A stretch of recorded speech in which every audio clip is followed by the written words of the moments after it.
ეს არის დღე, რომელსაც ძალიან დიდი ხანია ველოდები და ეს არის დრაგის მეორე ეტაპი. გავიარეთ წეღან, მოკლედ შემოწმება და ორივე ბაიკი სრულიად წყობრშია. უბრალოდ ერთი რემენი გვაქვს და როდესაც 600-იანები მორჩება, მე 1000-იანებზე გადავიდეთ ამ რემენს და დავჭიმავთ R1-ის ცხვირს. R1-ში სრულიად გამართულია, უბრალოდ არის ისევ ქარხულ მდგომარეობაში, არაფერი არ ჩაგვიწერია.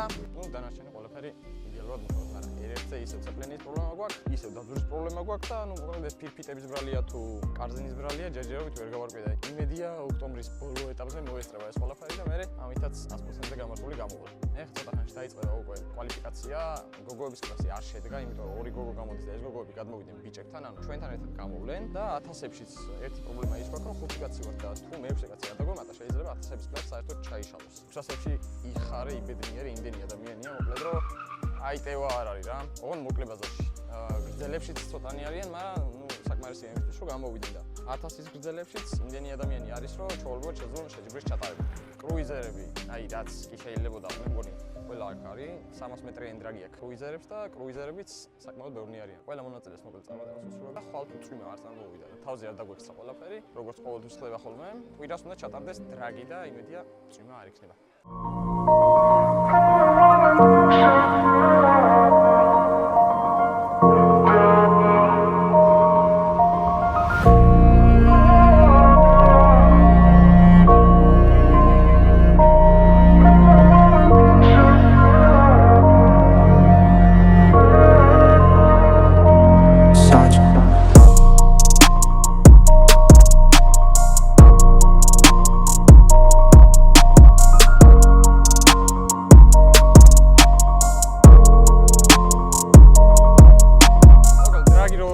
გარეშე ჩატარდეს ესეთ რამე არ ყოფილა, რა ვიცი, რაც მე დრაგზე გამოდიოდა და დღესაც იგივე მოხდა, დაუშვა. მერე გავაშრეთ რასა და ეხა იწყება უკვე რა, ოღონდ ჩოპერება ნახევარი ეს შეჯიბრი წვიმაში იარეს და დამთავრდა. ეხა იწყება აბსოლუტური კლასი, რომელშიც 1000-დან ზევით კუბატურები გამოვლენ, მერე 1000-ები, 600-ები, მოკლე გრძელი და მოკლედ ნახოთ რა, ორივე ბაიკი გუშინ კარგად იყო, კარგად იასპარეზეს კვალიფიკაციაში მეორე მესამე ადგილები გვაქვს, როგორც მახსოვს, თუ მესამე და მესამე. რა ვიცი, ეხა დავიწყებთ და ბევრი კონკურენტები არ ყავს. 1000-იანებში ვართ 5 თუ 6 ადამიანი და 600-ებში ენაცვალე ხალხი ყავს მოხრა. წავიდეთ და ეხა განახებთ უკვე შეჯიბრის კადრები რა როგორ იქნება შემდეგში.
როგორც მე ვივარაუდე და როგორც ყოველთვის უნდა მოხდეს, დრაგის დღეს მოვიდა წვიმა. ოღონდ ეს ისეთი წვიმა იყო, აი ჩამოიქცა სულ ყველაფერი, მოკლედ, მაგრამ რაც მოვასწარით. ჩოპერების დრაგი ჩატარდა ჩვეულებრივად დაიწყეს, მაგრამ ფინალები მოუწიათ. აი ჩვეულებრივად იმენა წვიმდა და ესენი დრაგაობდნენ რა. მერე მანქანებით ისევ როგორც წინა ეტაპზე ავაშრეთ ეს ტრასა, ყველაფერი გამზადდა, გაშრა, მზე გამოვიდა, გალამაზდა და დაიწყო აბსოლუტური კლასი. აბსოლუტური კლასიც იდეალურად ჩამთავრდა. ჯიჯიმ მოიგო აბსოლუტური კლასი. და შემდეგ დაიწყო უკვე 1000-იანები, სადაც უნდა გამოგვეყვანა R1, 1000-ები როგორც კი დაიწყო, ჩვენი R1 თქო უნდა გამოსულიყავით. ყველაფერი ძალიან კარგად წავიდა. დოლმაზაშვილმა როგორც ყოველთვის ფინალში ისევ გაგვასწრო, მაგრამ აი, როდესაც დაიწყო მე ყველაზე ბევრი მოტო სადაც იყო 600-იანები რომ უნდა დაწყებულიყო უკვე და მოემზადნენ ბიჭები, გადავიტანეთ რემნები რაღაც იქით-აქეთ. მან რაღაც შეკამათება მოხდა და ამ კამათკამათში ისე თქვა რომ წვიმა წამოვიდა, თქეში უბედურება და შეჯიბრით ჩაიშა. 600-იანების მოკლე და გრძელი რაც უნდა ყოფილიყო, არ ჩატარდა სამწუხაროდ და 1000-იანების დაგრძელებული ფინალი იყო ბოლოს ოთოს და შენგელიას შორის. მან უკვე გაჩერდა შეჯიბრი და ვეღარ გააგრძელეს რა. ეხლა რა მოხდა, მინდა მოგიყვეთ მოკლედ და როგორ იყო ყველაფერი. ესე იგი, ეხლა რა მოხდა კვალიფიკაციაზე პირველ დღეს. გავედით, პირველი გავიარეთ და სამწუხაროდ R6-ზე არ მქონდა იმდენად კაი სტარტი, როგორიც მინდოდა, მაგრამ მეორე გავლაზე კაი დრო დავაფიქსირეთ. 10-4 და შეჯიბრის ბიჭები ვინც ვართ იქ ყველა კვალიფიკაციაში ვიყავი პირველი და მე მარკმა და მიშომ ცოტათი გამიუმჯობესეს დრო და მესამე ადგილზე გავედი კვალიფიკაციაში. მე უკვე გადავედით 1000-იანების კვალიფიკაციაზე და აი 1000-იანების კვალიფიკაციაზე მოხდა ის, რისიც მეშინოდა.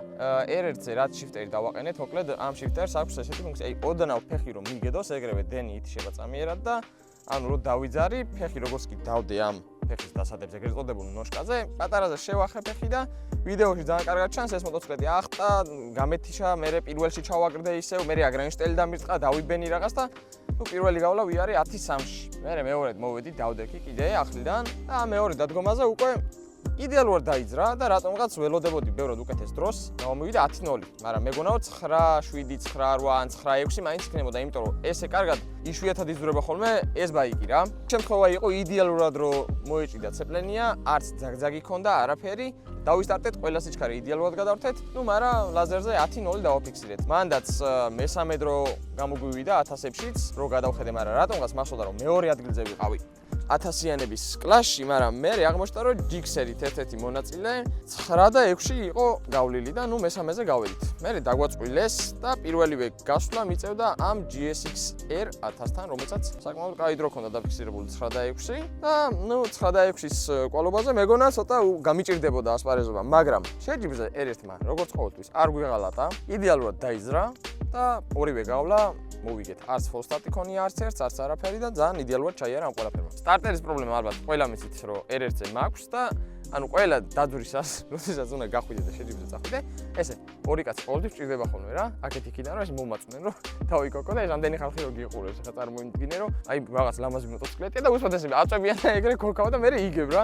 თავისი მუღამი აქვს მაგასაც, მაგრამ ესეთი მოტოციკლეტი რო ყავს და აი წარმოიდგინე რამე ლამაზ ადგილას გააჩერებს რუსთაველზე ძალიან სავით სადმე და ვიღაცა გოგოები მივლენ ბიჭები ფოტოებს იღებენ და გინდა რომ მიხვიდეთ დაქოქო რაღაცა და ვერ მიდიხარ ბაიკთან რა. ანუ იმას ხო არ დაანახებ რომ ესე არ იქოქება და უნდა გააგო რომ მიაწვენ და რაღაცები და არ ვიცი რა ჯანდაბაჭის, მაგრამ ხან იქოქება, ხან არ იქოქება. სტარტის ხასთან რომ მიდის ხოლმე, იქ აი არაფერს დიდებით არ იქოქება, მაინც უნდა მომაწვნენ და შემარცხვინოს. შემდეგი მეორე გავლა ქონდა უკვე დოლმაზაშვილთან, რომელთანაც მოკლედ პირველი გავლაც გაგვასწრო, მეორე გავლაც გაგვასწრო და 2 წელია უკვე მოკლედ ფინალში ვართ სულ მე და ნიკა, მაგრამ სულ მასტრებს. არ ვიცი რაღაცა უნდა მოუხერხო ამ მოტოციკლს, რა ვაჩქარო ან რა ვიცი, რამე გავუკეთო რომ ფინალის პოზიცია შევცვალოთ რა. იმიტომ რომ ძალიან სწრაფია და ძალიან მაგრად იზრდება, მაგრამ ამაზე რა პრობლემებიც მაქვს, მგონია რომ ეგენი რომ გამოსწორდე და ცოტა რაღაცები კიდე ვიჩალიჩოთ, მე უკვე შანსი გვექნება. კიდე ერთი რაც არ ვიცი, ვერ გავთვალე ალბათ. ორივე ბაიკზე დავაყენე უკან ახალი საბურავი, ახალი რა, ანუ ნახმარი, მაგრამ იდეალურ მდგომარეობაში. და ესენი არის Michelin Power 5-ები. რომელიც როგორც ვიცი, წვიმისთვისაც ასე თუ ისე კაი საბურავია, მაგრამ ძალიან უცნაური თვისება აქვს რა. ცივი როა ხო ბუქსაობს. ანუ გაათბობ და რაღაცა საშუალო თუ არ დაუჭირე, ოდნავ ზედმეტი თუ მოგივიდა, მე აღარ ეჭიდება უკვე. ხო და ამის შიში მქონდა და მომივიდა კიდეც ერთ-ერთ გავლაზე, დამიბუქსავდა. მაგრამ იმდენად არ დაბუქსავდა რა, რომ ანუ დამეკარგა ძალიან ბევრი. მაგრამ ანუ კაი საბურავია, ძალიან მსუბუქია და დრაგისთვის ჩემი აზრით იდეალურია, თან 190-50-ზე თუ გაქვს და ლიტრიან ბაიკზე აყენებ და არ გაქვს დრაგმაქსი ან შინკო ან რავი ნებისმიერი სხვა რასაც იმენა დრაგზე ხარობენ და ესეთის დაყენება გიწევს ძალიან მსუბუქი და კაი საბურავია უბრალოდ რაღაც შუალედი თუ არ დაიჭირე გახურების დროს ოდნავ მეტად თუ გადაახურე საერთოდ ვეღარ ეჭიდება ან ცივი თუ არის მაინც ვერ ეჭიდება და აი შუალედი უნდა დაუჭირო რომ როგორც კი დაიტრიპინებს საბურავი ტრასაზე იქ უნდა გაჩერდე ხო და მოკლედ R6-ს მქონდა ეგ პრობლემა და R1-ს რა ოდნავ ან მეტი მომდიოდა გათბობა ან ოდნავ ცივი მრჩებოდა და ცოტა უჭირდა რა მოჭიდების ამბავში ამ ეტაპზე კიდე შევცვალეთ ერთი ნიუანსი R1-ზე, რომელიც არც ერთ დრაგზე არ მქონია და სამწუხაროდ ვერ მოვასწარი კარგად გატესტო, მაგრამ მგონია რომ დიდი დანაკლისი არ უნდა ქონდეს. გამშვები რომელიც წრიულზე მიყენია ხოლმე და არის დაბლა და არ არის ისე როგორც აქ ქარხნულად მე რომ მომწონს ესე ორი ცალი. ნუ დავტოვე ქვევით, რამდენჯერმე გავიარე და ნუ კაი დრო მქონდა, მაგრამ მგონია რომ იმ გამშვებზე რომელიც აქ ქარხნულად აქვს და მეყენა წინა ეტაპებზე ბევრად უფრო კარგად დადიოდა, იმიტომ რომ ანუ ესე მოსახოვებში და რაღაც წრიულს როცა დავდივართ, არ აქვს მაგხელა გადამწყვეტი მნიშვნელობა, მაგ ყველაფერს ეს გეყენება თუ ის, მაგრამ დრაგზე როდესაც აი პირდაპირ მიდიხარ ადგილიდან რა, მთელი ძალა და რაც შეუძლია ის რომ გამოიყენოს, მაშინ ჭირდება და მგონია რომ ეს ცოტა ცუდი გადაწყვეტილება იყო, ქვევით რომ დავტოვეთ ფინალში ნიკასთან ამით ვიქნებოდით თუ იმით ვიქნებოდით, მაგას დიდი გადაწყვეტი მნიშვნელობა ჩემი აზრით არ ქონდა. უბრალოდ უფრო კაი დროის დაფიქსირება შეგვეძლო ჩემი აზრით. დავიწყეთ მოკლედ ჩემპიონზე გამოსვლა, აი შარშანდელიდან. სულ 10 ნომერი მაქვს აღებული მოკლედ რა ეს 10 ნომერი იღბლიანია ჩემთვის ასე ვთქვა და ვიღაცამ ამაცალა R6-ზე და მომიწია 5 რიცხვის აღება და ამ 5 რიცხვით რას გავაკეთებდი ძალიან მაინტერესებდა მაგრამ სამწუხაროდ ვერ გამოვედით იმიტომ რომ ჩაგუშალეს დრაგი გოგოებზეც მინდა თქვა ორი სიტყვა რომ ანუ რატომაც ეს ეტაპი ყველამ გამაზა თითქმის მაგრამ ნილო როგორც ყოველთვის იყო და მაიკო შემოგვემატა კიდე წინა ეტაპზე გამოვიდა როგორც მახსოვს მაგრამ ნუ არ იყო იმდენად კარგად ნავარჩები თან ეგრევე ძალიან ძლიერი კონკურენტი შეხვდა მე მგონი თაკო შეხვდა და ნუ წელს აპირებდა გამოსვლას და კაი დრო დააფიქსირა მე მგონი სხვათა შორის 11 და რაღაც ხონდა და მანდილოსნის წყალობაზე 412-ზე ძალიან კაი დრო არის. ხამდე გოგოები დადიოდნენ 300 მეტრს, მაგრამ ეხლა მოუწიათ უკვე 412 მეტრზე ბიჭებთან ერთად სიარული და ძალიან საინტერესო იქნება ეხლა როდესაც გაგრძელდება ეს ჩემპიონატი, რა შეძლებენ, როგორ შეძლებენ და ასე შემდეგ და რატომღაც მინდა რომ უფრო მეტი გამოვიდნენ, იმიტომ რომ ანუ ორი გოგო იყო სულ, მეტი არც ერთი არავინ არ იყო და გოგოების კლასი მაგიტო ვერ შეიკრა რა. მაგრამ ძალიან დიდი რესპექტი ჩემი აზრით, რომ არ დაზადნეს, არ დაიხიეს უკან და ბიჭებში გამოვალ თუ გამოგვიშვითო და ნუ საინტერესო იქნება ეხლა შემდეგი ეტაპი რო იქნება, ნახოთ აბა რას იზავენ და როგორ იზავენ რა. 1000-ის გრძელებზეც მინდა ერთი-ორი სიტყვა ვთქვა, 1000 პრო ანუ აი ბოლოს უკვე ფინალი რო დაიწყო, ოთო და შენგელია რო შეხვდნენ, იმდენჯერ დაისწრდნენ, ჯერ ერთმა გაასწრო, მე მეორემ გაასწრო, მე ერთ ფოლ სტარტი ქონდა და ანუ ფინალამდე ვერ მიაღწიეს რა, ზუსტად ფინალი რო უნდა ყოფილიყო ბოლო გადამწყვეტი გარბენი, მანდ მოხდა ყველაფერი, წვიმაც, ის არეულობაც შიგნით, ის ეს და აი წარმოიდგინე, შეჯიბრზე გამოდიხარ, ფინალში ხარ უკვე და ანუ ბოლო გარბენი გაქვს რო გაიარო და ან მოიგებ, ან წააგებ და ვეღარ გადიხარ. ესე სავარაუდოდ ეს ბოლო გარბენი ჩატარდება, როდესაც გაგრძელდება ეს შეჯიბრი. ძალიან მინდოდა რომ ამ დრაგზე სხვა რბოლელებთანაც გამესაუბრა და მენახებინა თუ რას აკეთებენ, როგორ ემზადებიან, აი მაგალითად მარკი, რომელიც ძალიან ბევრს ვარჯიშობს და ძალიან ბევრი რაღაცა შეიძლება ისეთი თქვას, რაც მე ვერ გადმოვეცი, მიშო, ოთო, ჯიჯი, რავი, ბიჭები და სამწუხაროდ ვერ მოვახერხე, იმიტომ რომ რბოლაც, გადაღებაც, მომზადებაც ну ეს ყველაფერი ერთიან დრო გააკეთო ცოტა არ იყოს რთულია რა ერთმა ადამიანმა მაგრამ ხელთან იმან შემიშალა რომ მოკლედ წვიმა რო წამოვიდა და ეს ყველაფერი აირდაერია მე ვაპირებდი ბოლოს მეთქი ყველა მრბოლელს წავალ და ჩამოვული და შევეკითხები აზრს რა როგორ რანაირად კეთდება შემდეგი გაგრძელება რაც იქნება ვიდეოსი აქ ანუ ორად გამეყო ვიდეო სამწუხაროდ ეს ერთად უნდა დამთავრებულიყო მაგრამ მეორე ეტაპი რაც იქნება ამ ვიდეოს გაგრძელება გავაკეთოთ ესე რა რბოლელების აზრი რა როგორ ხდება ძვირია დრაგი თუ არა წრიულთან შედარებით რა თანხებთან არის დაკავშირებული რა ნაწილები წვდება რა ფუჭდება თუ გაინტერესებთ ეს ყველაფერი დაწერეთ კომენტარებში და ნებისმიერი მრბოლელი ვინც არის იქ ცოტა ისეთი რომელთანაც შეგვიძლია მივიდეთ და გავისაუბროთ მივალ და პატარა ინტერვიუებს ავიღებ და გაგაცნობთ სხვისი მხრიდან როგორია აბა დრაგის ჩემპიონატები როგორ ემზადებიან ბიჭები ქუთაისიდან არიან ჩამოსული კახეთიდან არიან ჩამოსული ანუ ამ ხელაგზას გადიან იმისთვის რომ რბოლაზე მოვიდნენ და მიიღონ მონაწილეობა და უბრალოდ აი წვიმის გამო და აი ესეთი რაღაცების გამო წარმოიდგინეთ ჩაიშალა ეხა უკან და წავიდნენ და ასე შემდეგ ანუ რა ხარჯები არის როგორ ჯდება რა ამ ყველაფერს შემდეგ ვიდეოში ამ რბოლელებისგანაც მინდა რომ გაგაცნოთ ეს ყველაფერი.